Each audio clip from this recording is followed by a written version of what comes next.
bring it in. What's going on, Frankie Rob? Man, you know, same as usual, bro. Sitting here relaxing, man. Everything's smooth, man. Excited about this podcast today. Yeah, this is a real good one, man. This is a real good one, man. It's raining outside, though, man. But this podcast is going to brighten everything up, bro. Yeah, man. So let's go ahead and get to it, man. We're introducing a young man who I used to watch his midget days at Normandy, and I followed him all the way to Trinity, and I watched him from Trinity to Clemson, all the way to the Tennessee Titans. We have Trinity's Duval's own Jamie Harper, man. How you doing, bro? Good. It's a pleasure to be on here, man. I appreciate you having me. Oh, man, we had to have you, man. We had to have you, man. Definitely. All right. Man, it's a pleasure. All right, for sure, man. So let's go ahead and start, man. Let's get into this thing, get into it, the nitty gritty, man. A lot of the parents want to know, like, the process, like, when you was a kid and how did you start? Like, did you start with only football, or what all did you play? No, I started with baseball, and that was the sport you could play at the youngest age. Started with baseball, basketball, and then transitioned into football. As I got a little bigger, I played at Normandy pretty much all my life for football. And from out there, I just kind of I didn't play baseball or basketball out there, but from football, meeting those people and where they from, I branched out and I played baseball on base at the NOL league. I played with all types of different travel leagues. So yeah, it was never a one sport for me. It had to be that way. I ain't none other way. Yeah. So you saying one sport helped you out, or playing all the sports helped you out? What you saying? Definitely, all the sports helped me out. You know, even like everybody kind of asked. We're probably gonna get to it a little later, but everybody kind of asked about the catch against Auburn when I laid out and caught it. Like, that came from baseball. That's textbook. You know what I'm saying? That's textbook, laying out for the ball, making the play.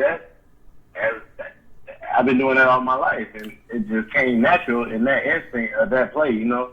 So what would you say to parents that, because there's a lot of new parents out here, man, that have their kids playing one sport from the age of 6 all the way to 18, and they don't let them play other sports? What would you say to those type of parents? I mean, it's not letting them at least have that opportunity to engage in different sports, because different sports bring different camaraderie that you need that just go on through life, period. You know, those connections always in football are different than baseball. You know, you got more settle time in the dugout versus do you do on the sideline with a coach screaming. You know, it's just different. It's different things that you got to understand to be able to adapt to it. And playing different sports, you can't get that all from one sport. I feel that way, you know. Okay. So, I feel you, man. I mean, like I said, you was that guy at Normandy.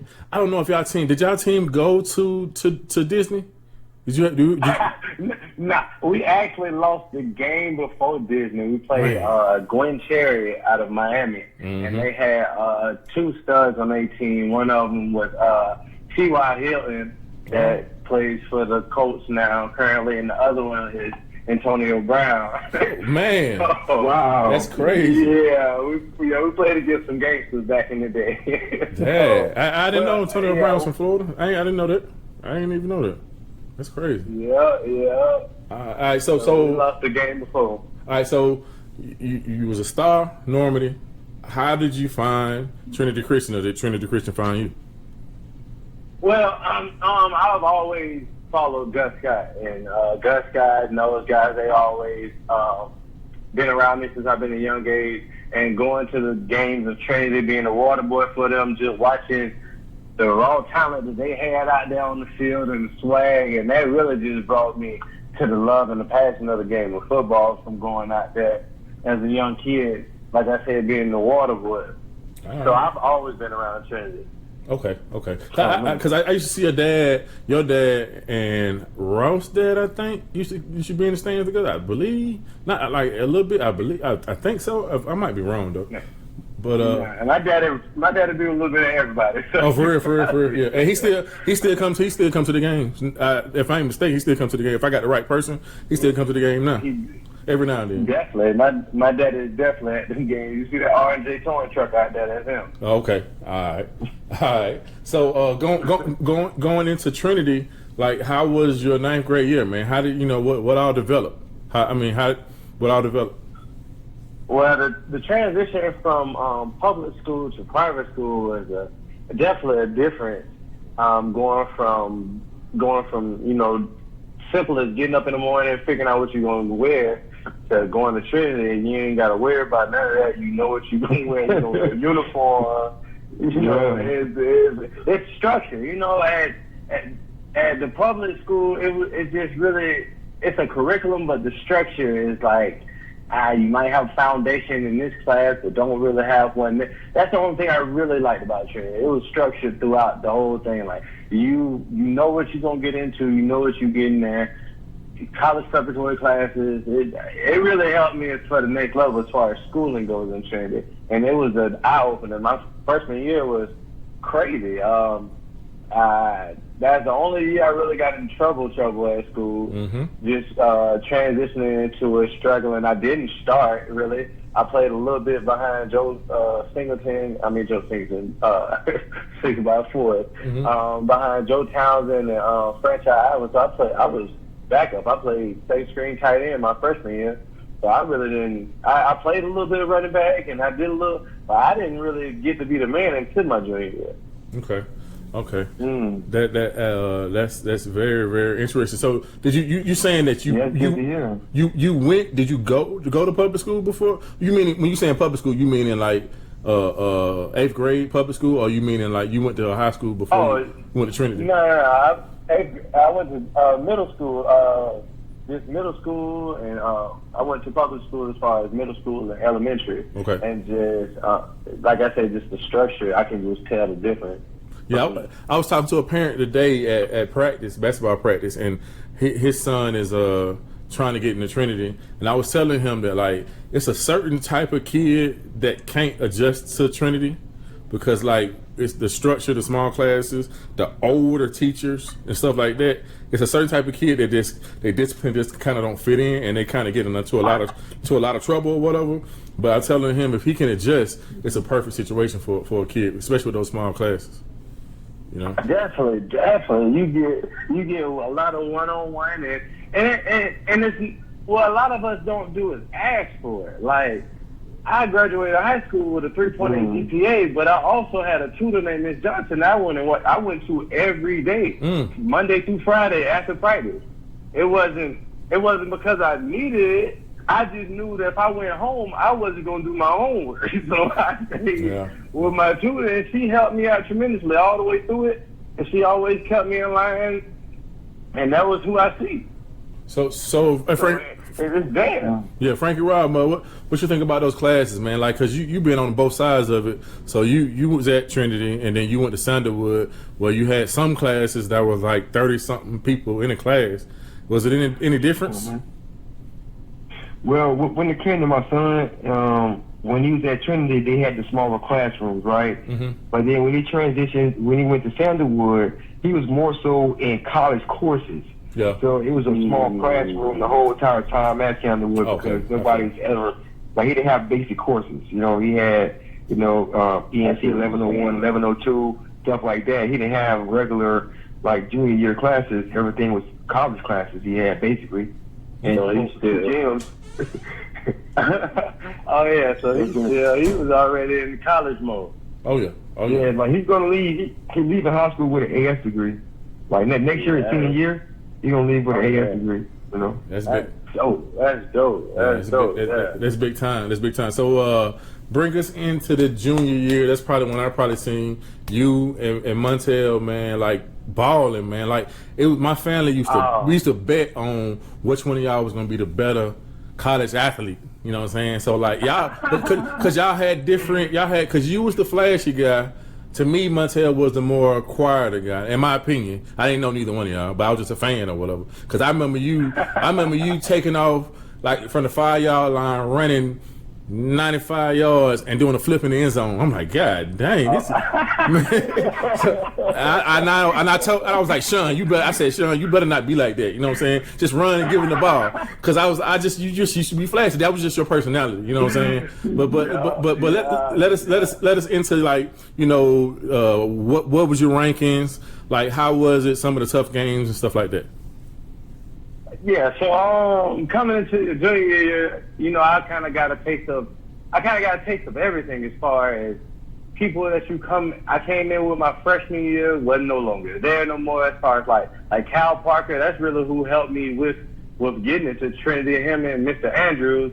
Because they played baseball. I played baseball with them all my life, you know. So then he left my freshman year. Then we had some other guys come in my 10th grade year that if we would have been able to keep them in school to transfer, like Ray Jackson and Kyrie, and man, we had so many people. So then going into the junior year, it was like we lost so many people, gained so many people, but like we kind of missing a couple pieces. And then Martell just really got it in our head that we ain't trying to lose nothing no more. We the only team that haven't won anything. We didn't win anything. We still didn't win state. Everybody else before us and after us won state, but us. Yeah. But it was some good games though, man. Y'all was very entertaining. Man, we put on the show. We literally in the huddle. It was nothing but like we switch off carries. You want this play, bro? I know you like this play better. I'd rather run it like this. Okay, I know he's a bigger guy. I'll block. It was no selfishness. It was always trying to, but we definitely competed at the highest level all throughout the game. And we kept each other accountable all throughout the game, all throughout the season. And that's just really that's just really how it started our junior year. We started from just terrorizing people in the city and out of the city, terrorizing everybody as far as from our workouts to camps to the football games. We going to FSU camps. We calling people. We just wanted to put ourselves on the map because we was a running team. We didn't get to do 7-on-7. We definitely got 7-on-7 like they got now. Yeah. I mean, that is, you know what I'm saying? I'd have been here. I ain't have a college. I got my first offer was the beginning of my senior year. Well, what school was that? So what school was that? Clemson. Man, no, I didn't know that. So Clemson was your first. For Clemson was your first offer at the beginning of the senior year. How many yards you had in your junior year? About 1,300, I think. Martell had more than me. Martell every year Martell had more yards than me. Every year. That's crazy.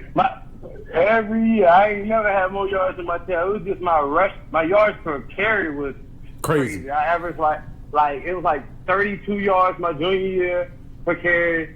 It was ridiculous. Yeah. And you were so big, doing that, man. Like you were so big. Like I like my thing is this. Like you never thought about playing linebacker? Oh man, yeah, but see, it was just when we first got. That's really. If you ever really kind of know the history of Trinity, we kind of really know the history. I'm saying, like, you know, my freshman and sophomore year, we had a coach that didn't like us to play both ways. So we didn't play both ways. I know. I thought it was you. I thought it was y'all. I'm like, dude, why they not playing both ways? Some of them games we would have won if you would have played both ways. You know, I only got a certain package, maybe it was a bigger guy, but yeah, we didn't play both ways like that. Coach Edwards wanted to run it like a college. Like, you know, we just have an offense and a defense, which kind of killed us in the end. You know, definitely, like your best players got to be on the field in high school. Especially at a small school like Trinity. Yeah, especially at a small school like Trinity. It just has to go, you know. But so yeah, junior year we all kind of kill everything. We still don't got no offers. What y'all doing? What? I'm sorry to cut you off, but what y'all doing? What a trip? Remember how like the generation after y'all went on trips? You know what I'm saying? Did y'all do like college trips with Gus and Ross back then? Not really. So Gus and Ross literally came our senior year towards the end of the year, and they really wasn't acceptable to their wage yet. And then literally the next year, they just let them boys have it. if they would have let them have it with us the first year, I think we definitely went deeper into the playoffs. But so no, we didn't get that treatment. Me and Martell, literally, we would go to Sutter Moving Company. We work on the weekend, get our little $120 up, and then we put gas in his car and we go to FSU camp on our own. Man. Like, we ain't have it. Like, we went to UF camp on our own. Everywhere we pretty much went on our own. To be honest with you, Mr. Dean, I had my friend Brandon Dean, him and his daddy, they definitely took us to a lot of camps, but as far as like as a unit, we really wasn't big into that yet. Okay. We didn't get big into it yet. And then the last one before our senior year, Gus finally got a hold of us and took us to a camp and taught us some stuff. And that's really when all the offers started coming after that. I ended up running a 4.35 at 215 pounds, and it was 4.35, 215 pounds, bro. It started getting crazy. If y'all ever got a chance to get Rashad Knight on here, he'll tell you, but it used to get crazy. I used to live in a trailer on Normandy Boulevard, and I can't tell you how many coaches been in that trailer. It was crazy. I literally had no clue where I wanted to go. Okay. I knew I was pretty much done with school. Kyle had already committed to Clemson, and he had already left for Clemson to go earlier. Kyle Parker went up there to play baseball, ended up becoming the first freshman to ever hit 20 home runs and throw 20 touchdowns in a season. So, he was already established up there. That was a big thing for me. And then literally the day of signing day, I walked in the living room, asked my daddy, is it Clemson, Illinois? And it was Clemson, and the rest was history from there. So what was like, did you ever have a top five, or was it just Clemson and Illinois the whole time? I will be honest with you. I looked at it completely because I didn't really have as much help, because there really wasn't too many people before me that really had to go through that process. You know, like Gus and them, I didn't get to see that because I was a water boy. So I see they must got a recruiter, but I really didn't get to see none of that. Lamar was probably the biggest I really got to see get recruited, but I didn't really get to see coaches that come like that. So me, honestly, I enjoyed it. I didn't have no top five. I didn't care who wanted me. You wanted me to come visit your school, I'm coming. It could be an unofficial visit. I'm taking everybody I can. I took as many partners I can. We just lived it. We lived it. I figured they gonna use me. I'm gonna use y'all. We finna figure this thing out. How bad do you really want me? Yeah. So and I let everybody taste it. Like I was telling my Rashad, like Rashad Knight was a punter when I had all the coaches around. But everybody came around, all the coaches. I made sure they knew this person. That's just how I was brought up. You can't leave the hood. I try to make sure everybody understood what we trying to do bigger than that. I had a question for you, man. Like every podcast I get to talk to somebody like yourself or either their parent, I ask them, one of the main things, because my son's going through the recruiting process right now, and I'm kind of confused on what avenues I should take with him. Randy is my podcast, you know what I'm saying? I ask him everything, right? So my question then to you is, did your father play any part in the decision of you choosing Clemson to go to school there? Not like you would think. Not no sway. Not a hey, did you like this school better? It really wasn't too much questioning. Like we literally just enjoyed the process. Like the coaches come in, y'all want us to come to a game, we'll drive. We just enjoyed the process. Then that morning, I guess we just built in procrastinated. That morning we got up and it was just kind of nonchalant. Like I know it was Illinois or it was either Illinois or it was Clemson. I knew them were the top two, just because. What made Illinois so good? What made Illinois so good back then? Yeah, exactly. It was just a mental thing for me. 215 running 4.35 up north. They don't really have speed like that. Okay. If the only team that really got speed like that up there is Ohio State. that would have been a perfect system, and they was willing to give a lot of, and they was willing to bring more than just two or three of my other teammates. So I'm gonna have like four. There's gonna be four of us up there. Oh, it's a package situation. Yeah, and that's exactly. straight. Yeah, that's straight. That's straight. So I mean, that's straight. Who's the coach? You looking out like, boy, you looking out for real, boy. Who's the coach? Who's listen, I ain't coming to play. We all trying to go to school. We all man, y'all young fellas, listen to this, man. Listen to all these young kids. Listen to this right here. Let us know how it's really supposed to go down when it comes to your city. You know what I'm saying? So who was the head coach? Darren Dish was my recruiter. The head coach was Zook at the time. Okay. And Zook was the coach at the time, and it was just a good. They had Juice Williams at quarterback. There, it'd have been a good fit, just because, like I said, I would have been able to have more people on scholarships with me. But those guys ended up getting in trouble, and then Clemson ended up. Clemson with them running back, they had James Davis and C.J. Spiller, and it was just like, boy, no, son. I'm trying to figure out what they know, because I know for sure they going through the NFL. So going into that, I definitely want to get into you having an overloaded backfield, but I think that played a good role in you getting into the NFL because I think your body was real fresh. You know what I'm saying? You ain't had the hits that some other running backs had. But let's get into Clemson, man. So getting into Clemson, first year being a freshman, how was that? Oh man! So right off the bat, soon as we get to Clemson, the city of Clemson is really just it's like Gainesville, but it's really, and during the summer there's nobody there. So when we get there during the summer, it's just athletes and math people in math classes. Like there's nobody there, so finding something to do is tough. So bonding, that's really why those players are so close. You don't have no choice but to bond with the teammates. You really have no choice. There's no city life where you can just go get away.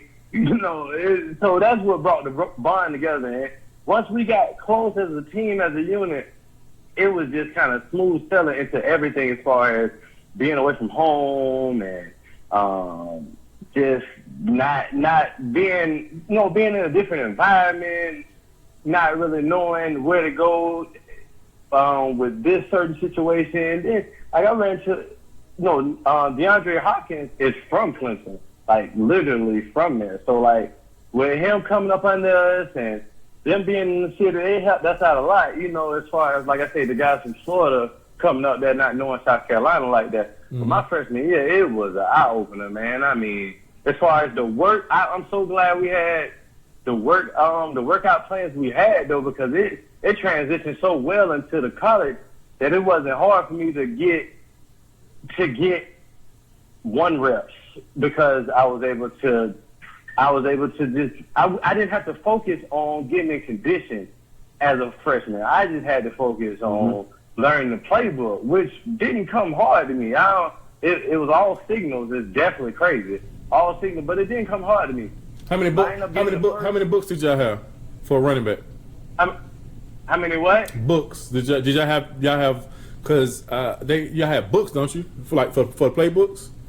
So is it? Yes, sir. So was it just one book or like two books that you had to learn? Well, it was one big folder, but it had two separate things in it. Okay. It was like basically one side was pretty much the runs and one side was pretty much the passes. Okay, I feel you. So it was just like one big book, but if you kind of just break down things to how you understand football, it's kind of, it's just different wording. So it really wasn't that hard. Picking up on that part of it, the school part was the hard part, honestly. Not just because school was mentally challenging. It was so much going on at all times that as far as just having your mind in the right place was the roughest part. It wasn't. I always did good in school, so the grades and understanding and getting A's in class, that wasn't a problem. But it was just paying attention, even coming, And then, like, that probably was the biggest transition for me, just not having that structure of going to class and then going after school. I go to practice, and after practice I go to study hall, and after study hall at Trinity, after study hall for me, I went and ate with the college kids. I went and ate with the college kids because I didn't, not really sure what was going to be at the house. So I went and ate with the college kids before I went home. So it was really all the structure with me. Like every day it was the same thing for me. So going to Clemson my freshman year, it was different. Like, you got all these different options, and you could do this, and it was just like, man, y'all put money in my pocket. Hold on, but I ain't never had no bank account. What's this? I hear you. So out of everything you saying, I hear you saying, structure. I hear you saying schedule. I hear you saying that you had to work hard. Like, you was in shape, but there's a lot of people that had to work hard as far as getting in shape for college practice and and stuff like that. But like, okay, out of all that stuff you said, what would you tell an up and coming kid that's going to a school like that to be prepared for? What would you say? First off, get all you can get out of that school, because they're gonna get all of it out of you. Set dentist appointment. I'm so mad I ain't do that. Set you dentist appointments every year. Dentist appointments, get your toes looked at by all. Man, we got it's right at our hands. Why not? You can get fingers looked at. You can get everything if you even think is wrong with you. Let them check it out for free. Cause trust me, but kids, we don't understand healthcare. You gotta have insurance for this and like that. What is that to us? We don't. What? No, man. That's what the parents. We gotta come in as parents, and now that make sure he do that twice. It's free on them, and it's gonna be the best dentist because it's the university. All that. Mm-hmm. We need all that. Okay, that's different. Okay, that's outside the box. That's outside the box. You know what I'm saying? Yeah, all that. Because my teeth hurt right now. I need all that. Yeah, Ray, that was a good question. I was going to ask that same question. Like, what would you give kids in the transition? Like, the mental state they should be in, the expectations they should have set for themselves when they get ready to enter a college, whether it's big college or, I would say college, period. Like, what certain expectations that they already have set? Some kids go in there thinking, like, I know I talked to one gentleman. He was like, man, I ain't going to no school. I can't play my first year.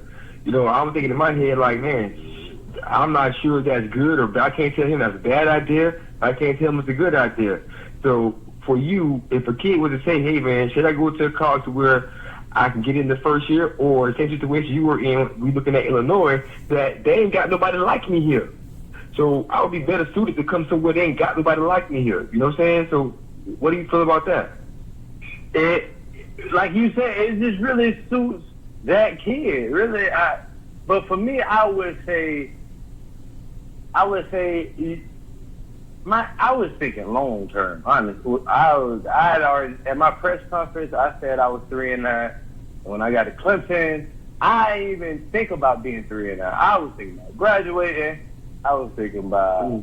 I was thinking about. I didn't even think about the pros, honestly, until after my bowl game. But we're gonna get to that. But as far as just telling them not to go somewhere because you might not play, it's. I really say you can never make a wrong choice if you go into the situation with the right mindset. Okay, absolutely.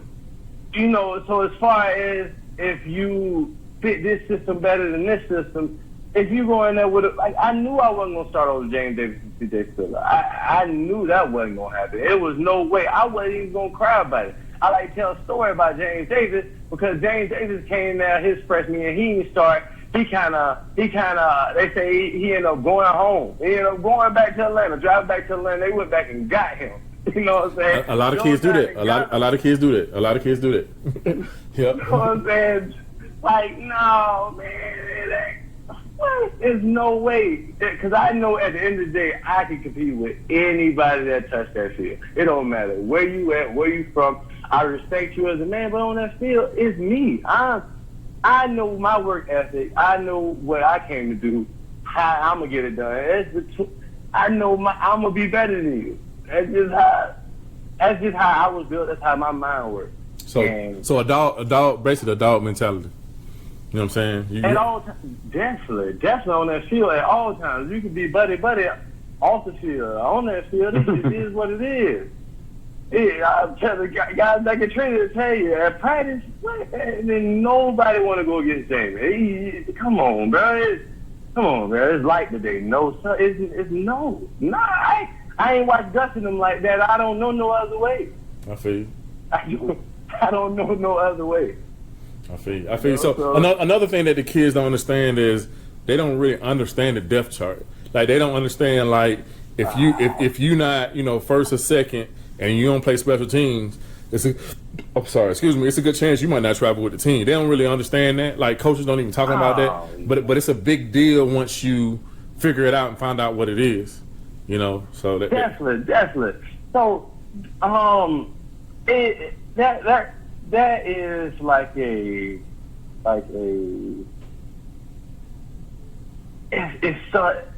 it's so hard to get kids to understand that part because everybody, at that age we kind of got a little chastised. Now we've been working a little bit. Play special teams, huh? What? Yeah. Like what? Nah, man. But I've been working with kids trying to get their mentality in that aspect, but it's tough. Like I said, it's tough coming from kids that are the man in their city. They tear it up, and you want me to run down on kickoff.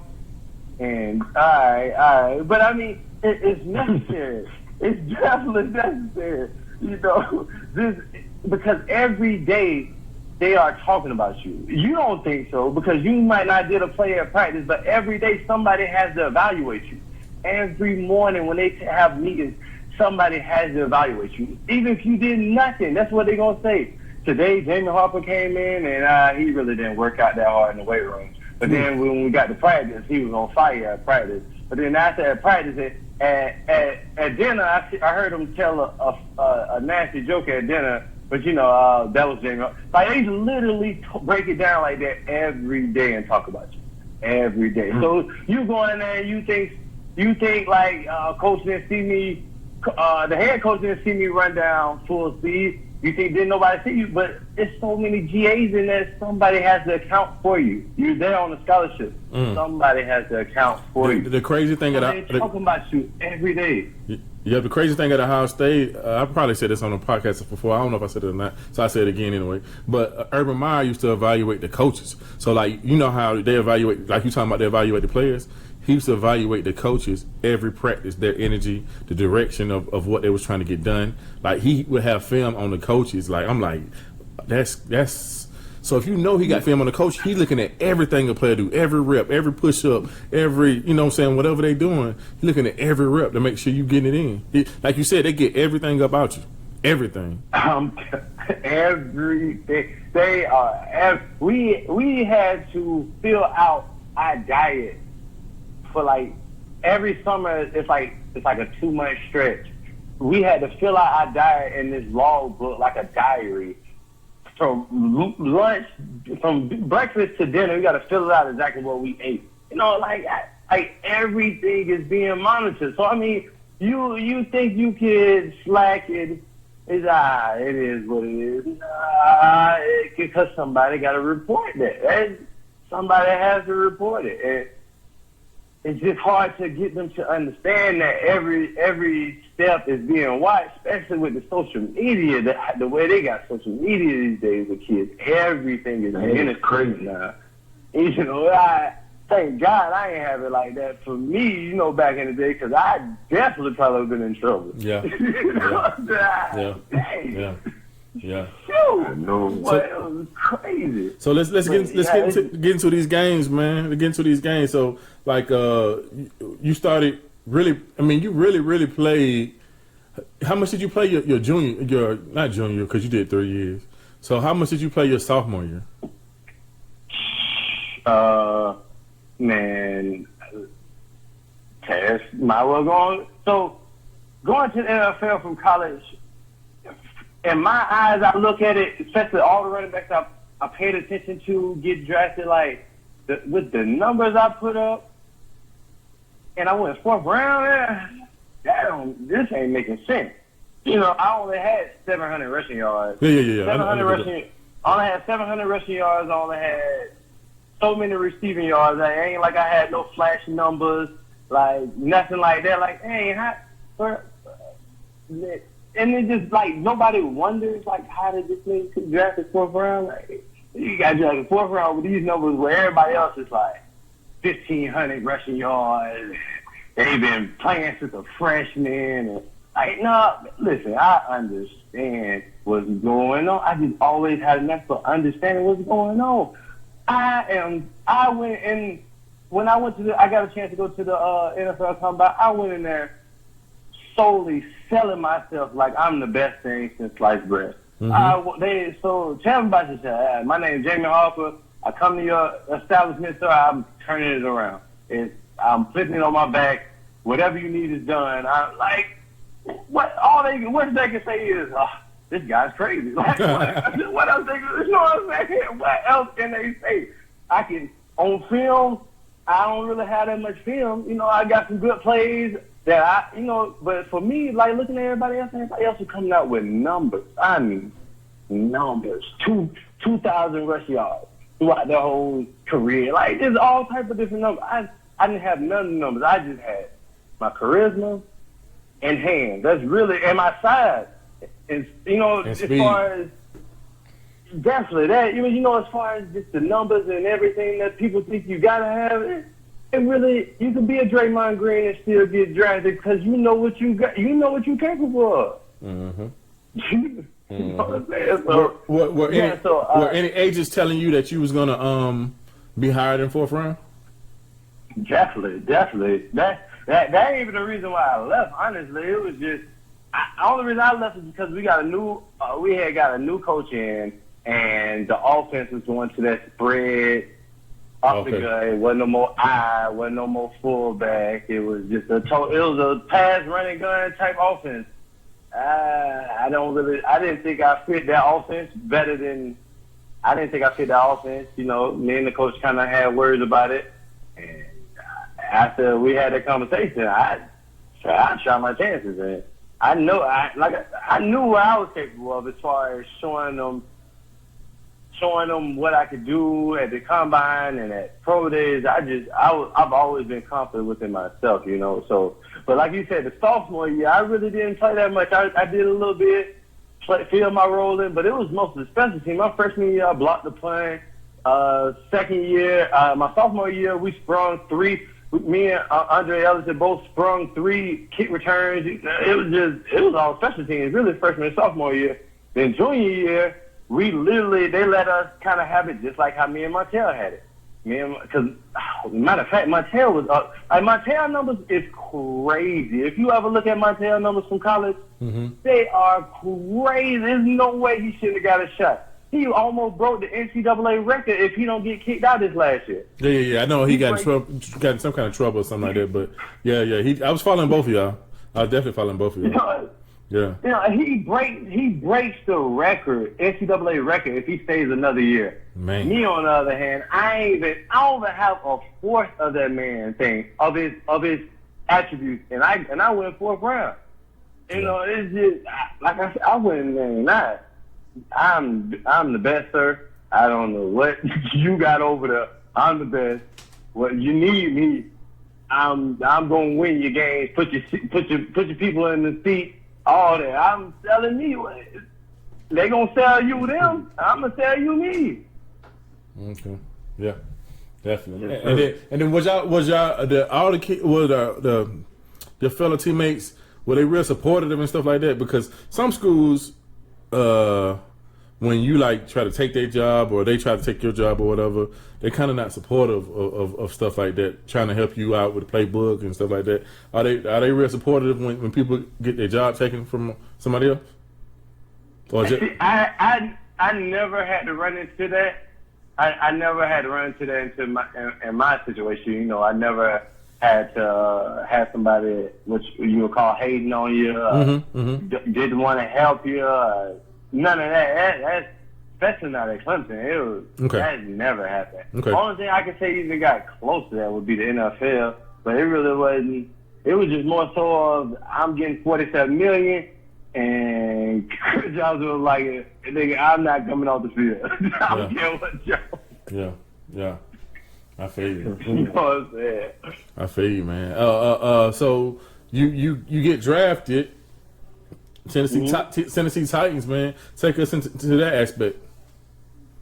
So I went down and trained in Miami, and I was with DeAndre McDaniel, another fellow Clemson guy, and Deion Lewis. He went to Pitt. He played for the Tennessee Titans now. Torrey Smith. It was so many. I can keep going down the list of people, and it was really surreal. It was so crazy. It happened so fast because it was a lockout year. So we really are in the blind. We don't even get to go to the city after we get drafted. We don't get we still don't even get to see the team. It's a lockout. Like, okay, and we just all we know is rookies. Like, we don't got to go to camp yet. Like, we don't understand the severity of it yet. But that's all we knew. So I got drafted, and I was still broke at the house. I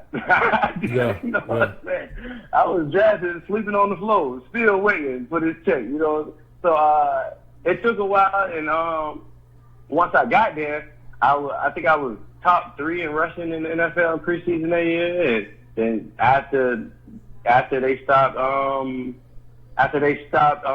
Chris Johnson was holding out. After that holdout stopped, and Chris Johnson got back, boy, it was so Jamie who? Boy, $47 million on this, boy. I ain't trying to none of that. So in the NFL, you can be better than a person, but because that person has their contract, they're gonna give him all the opportunity, right? Is that true? Oh, definitely. That's common business, though. You know, you put your money into a lot of stock. You gotta get that stock a chance before you go another way. Okay. You're right. And then a lot of kids, you know, they think that like all NFL players are like super rich because they see them numbers and them signing bonuses and all that stuff. They don't understand about the taxes and all that kind of stuff. Can you expound on that a little bit? Oh man, so with that, first thing I like to tell a lot of parents, especially with you being on the phone, big man, if there's something that you love to do, like if this podcast is something like, if there's anything like parents that have kids that's going into the NFL or maybe have a chance, like is this something y'all love to do or love, like my daddy drives tow company. I should have bought him a towing company so he can have his own company. That'll be his way of making his money instead of having to just, because as a kid you already feel obligated that when I make this money I have to give back. You know what I'm saying? I have to give back. But how do I give back? How much do I give back? Do I give this much? Do I do this? How do I? You know, it's just figuring out ways to keep this revenue coming in because football ain't going to be forever. Yeah. Because trust me, I did 2.5 years and I'm back to a regular person. You know, shit, making you know what I'm saying? Making regular, trying to live a regular life now. It's difficult because I never had anybody to help me set up for when I got out of the NFL. You know, it's just different. You know, I can't really talk to my dad about it because he never been to the NFL. Yeah. You know? He never blew through millions of dollars. You know what I'm saying? Like, yeah. Somebody's agent told me that, I don't know how true it was, but he told me that 80% of the NFL players, even the richer ones like you think, are really just broke and they living kind of not paycheck to paycheck, but something to that extent. Like they blowing a lot of money at a really, really high rate because people don't listen. Because we definitely, it's just it's so easy, one, to get caught up in the lifestyle. It's so easy, two, to think you belong in that lifestyle because you're making this type of money. Yeah. It's everything's accessible to you now, so there's really kind of no limit. So you think that there's no limit. It's going if I don't have it now, I'm gonna make it back next paycheck. And then you never just really set up for not having the next paycheck. Yeah. You just don't set up for it, you know. And then there's so many ways for the NFL to help you. I didn't figure it out till late. But there's so many ways for them to help you to get back on your feet once you get out of the NFL that I didn't find out till after my tenure was over with. You know, it's only so many years once you get out the league, they help you with benefits. And it's a lot that they help you with. You know what I'm saying? So I'm just mad I found that out afterwards. But the transition was rough. Honestly, rough. It was rough just because I thought I knew it all. I thought I had it all under control. And life as a grown-up hit me, which y'all told me when y'all was telling me when I was little, boy, when you get older, you understand. I understand that.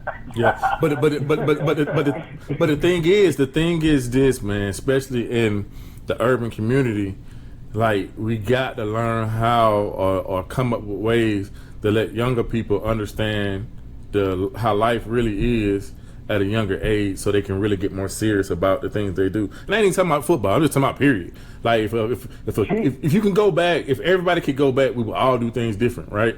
So if we can get a young person to understand what's around him now is not going to be around him in a couple more years. I ain't talking about 10 years. In like 3 years, half of the friends you have, you're never ever going to talk to them ever again.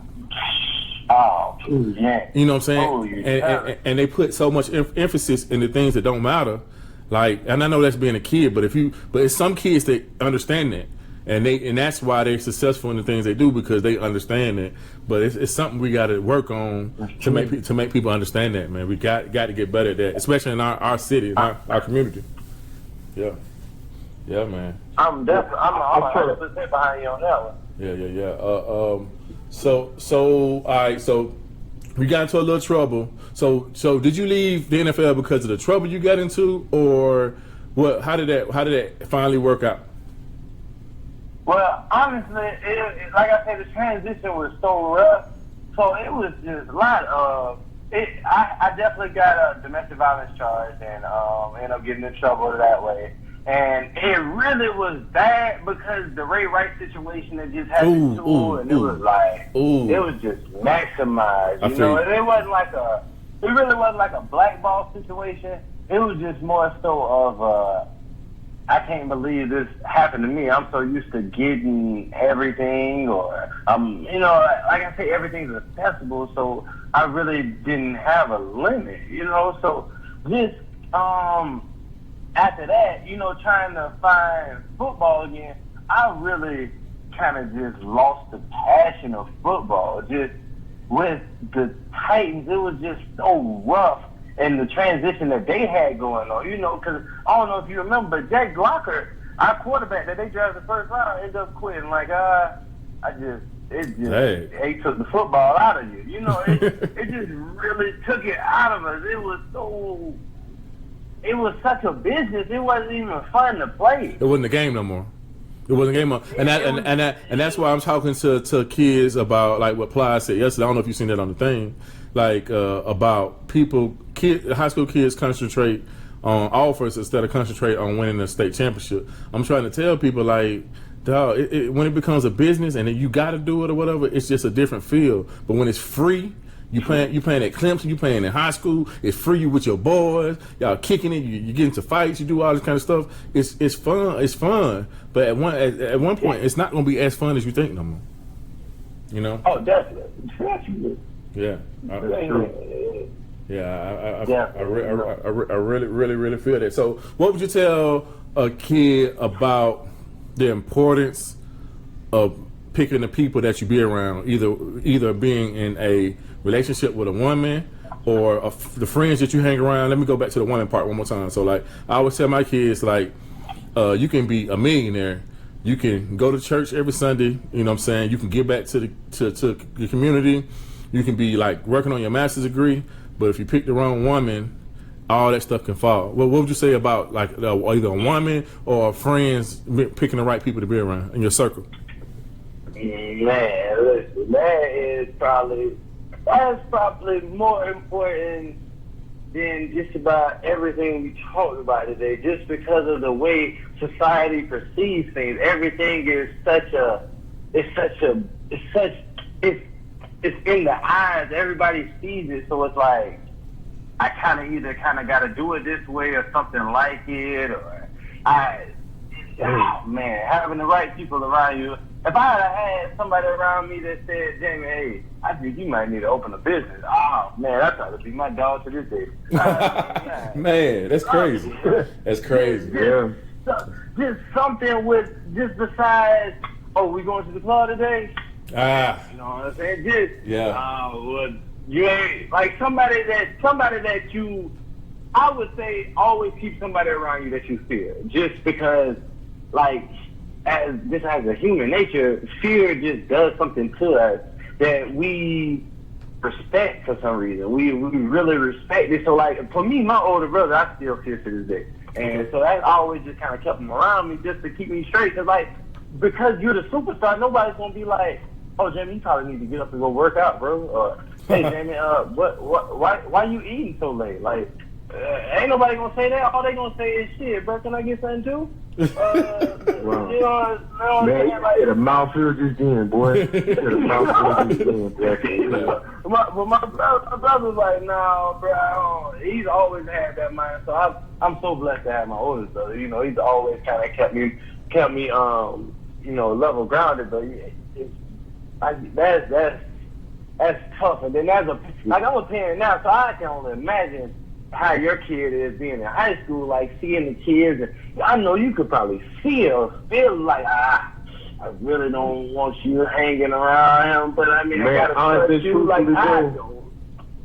I threaten my son. Like, I will take everything I got from you. I will punch you, leave you. I'll take you to the mama neighborhood and drop you off and leave you there. Like, for real, like, man, because, like, I've seen his friends, and especially how they got a choice, or, I ain't gonna say a choice, they always had choices, but the options now are so crazy, right? It's like, man, I'm so, like, I put it this way, I had a nephew get killed because of the company that he kept. He was never that type dude, but he got murdered in St. John Town Center, you know what I'm saying? So, like, it hurts. But in the same sense, I thank God for it because it changed so many other kids' lives by that sacrifice that he gave. You know what I'm saying? It changed my son's life. He started playing football for everything is because of what happened to his cousin. You know what I'm saying? So, like I said, you said a mouthful. Have somebody around you that you can trust to tell you the right thing or will tell you the right thing to do. It's not going to just jump down with everybody else because you're famous or you're highly recruited, whatever it is. Somebody still tell you, hey, man, tighten up. I mean, you need to think about this. Like, I'm on my son right now because, he got a couple homeboys that got around, whatever, right? So I asked him, man, y'all going to college for y'all get your education, right? He's like, Daddy, I'm going to college to go to the pros. I'm like, man, that sounds good, but boy, y'all got to get your education because football ain't going to last long, man.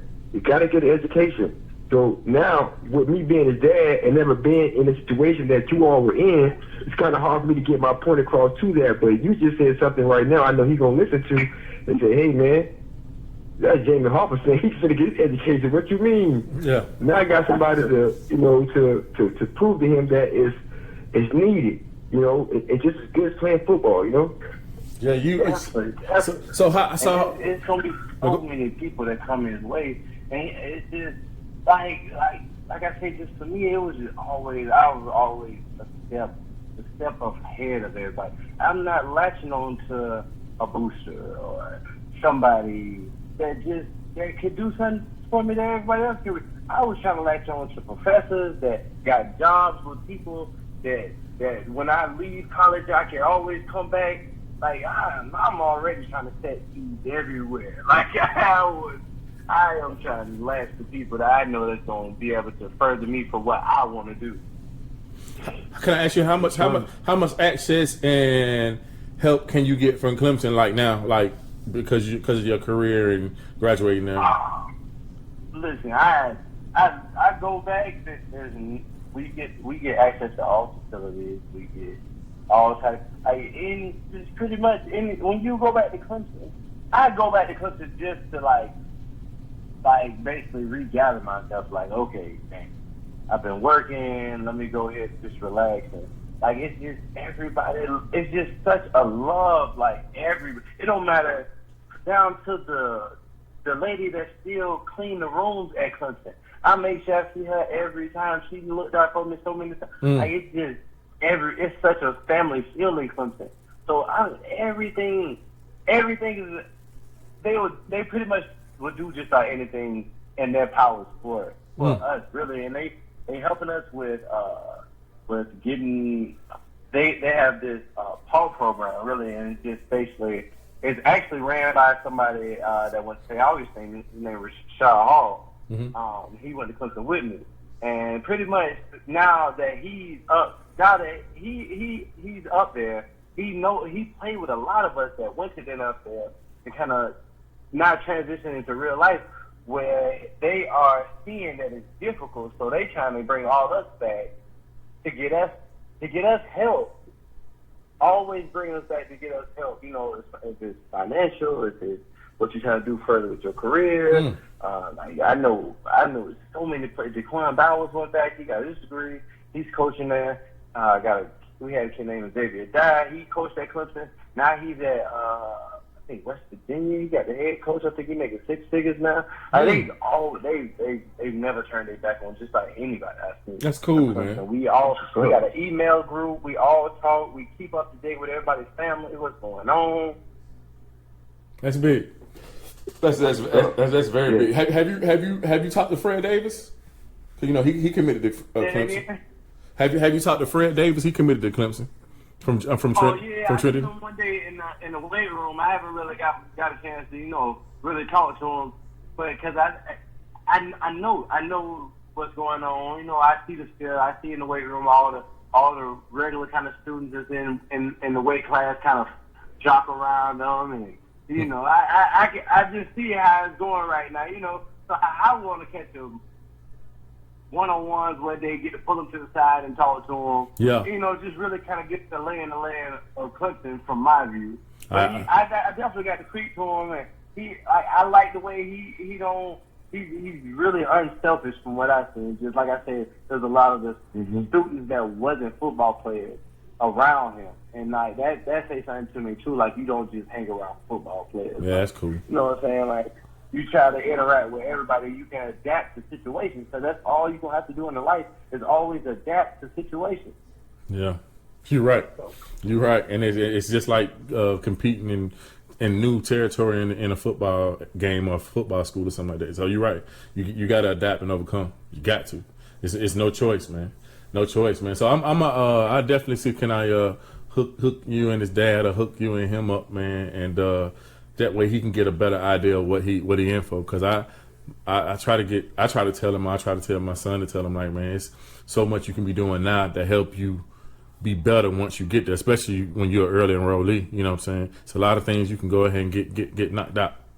You know what I'm saying? So, and they don't know, and everybody don't know, because like you bring all these clothes and stuff up there, you moving in, all this. No, man, dog, you ain't finna wear none of them clothes you bringing other than the clothes you wearing out to the club, man. Like you ain't, all that stuff can go back, man. Like you gonna have gift for years. You know what I'm saying? So like it's crazy. And kids don't know that. They don't know what to expect. You know, so it's kind of cool. It's kind of cool, man. Yeah, oh man, I definitely hope I can come back on there again and we could just talk about it. I got so much knowledge, man. I've been waiting to get on something like this. I can talk all day. We definitely gonna we definitely gonna we gonna hold you to that, man. We definitely gonna do that. We're gonna try to do that summer. I was telling you about with some with a whole bunch of like football players in this area that, you know, just a little summit where y'all can get together and kind of just talk, answer some questions for the community and stuff like that, because they need to see y'all. They need to be able to see y'all on YouTube or Facebook or whatever like that, and because they know y'all legends. So for them to see y'all and have y'all say it, it'll be a big deal, man. So give me one last thing that you want to give out to the parents and the kids, man. It's something that'll help them out, man. Man, yeah, biggest. Can't one more. Just really as men, it's so hard to figure out when our pride needs to be set to the side.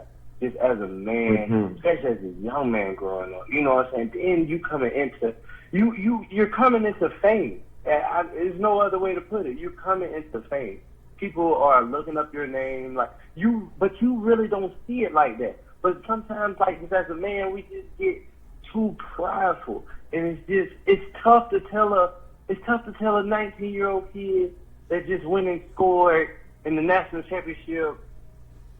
It's tough to tell him anything, So that, like you say, to have those people around you, you really can have some real grounded people around you that can always bring you back to that humble person you're supposed to be. That's really the biggest thing. I just really wish kids could grasp, because trying to get them to teach them to understand that an $1,800 check only finna bust down for the month.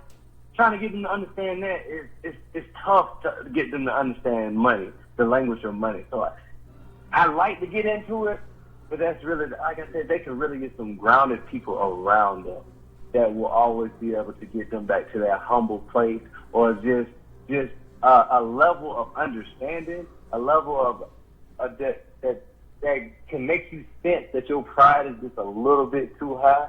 You can always have that person or somebody that you can fall back on in that nature.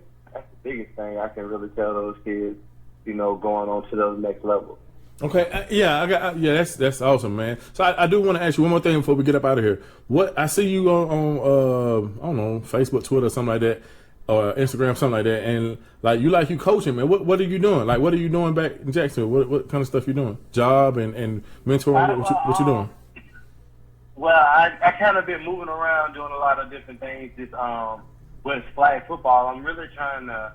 I really want to build a mini complex within somewhere within the Jacksonville or the close areas, and because flag football is really starting to spread out as far as from youth all the way up, and I just kind of got into it, and that was just a different thing that my passion went too far as football, because I wasn't playing it no longer in pass, and it really just turned into every weekend thing with me. Like every weekend I look forward to play flag football, and so the flag football world just kind of turned into just sports all over again. It's just to the softball world. So if I can I'm trying to get a mini complex built actually as we speak. And I'm trying to have softball fields, flag football fields. So we really have like a place to go to where we don't gotta worry about permits. We don't gotta worry about being messed with. We can train. We can play. We can have all-out water fights out there. Wherever we want to do to bring the community. Like I just really want to have a safe haven place. That's a good idea, boy. That's a good idea. That's what I'm working on. Okay. So that's a good idea as far as softball is getting bigger, flag football is getting bigger, and I'm looking at the same avenues as well, man. That's a good idea, bro. Yes, sir. It really is. We can talk, man. We can talk. I'm all open for new ears and new minds, Okay. Absolutely. All right, man. So let's go and get taken out, man. Frankie Rob, take us out, bro.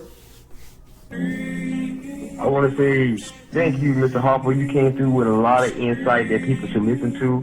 You giving it from middle school, first time playing sports, up until your NFL professional career. I want to say thank you, man. You helped me out. Will help me with my son. Just going through the process, man. You give a lot of jewels, a lot of gems in that. So I want to tell everybody out there, grab the podcast, follow us, and everybody stay smooth. All right, man. Real Steve. That's my opinion.